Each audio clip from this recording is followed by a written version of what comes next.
Menteri Pendidikan Fadlina Siddiq dilihat paling berisiko digantikan ketika Perdana Menteri Anwar Ibrahim bersedia mengumumkan barisan jemaah menteri baharu menurut penganalisis politik Akademi Nusantara Azmi Hassan.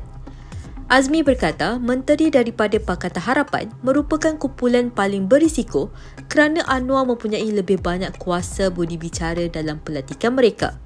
Namun katanya, menggugurkan menteri daripada parti lain adalah sukar kerana parti-parti tersebut mahu mengekalkan kuota masing-masing.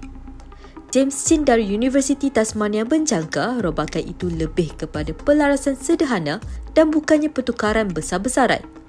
Beliau berkata kenaikan pangkat tidak akan berdasarkan prestasi semata-mata kerana tiada menteri yang melakukan kerja sangat baik.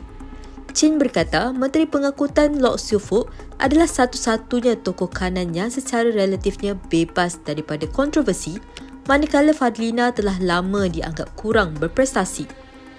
Azurin Zainal, FMT.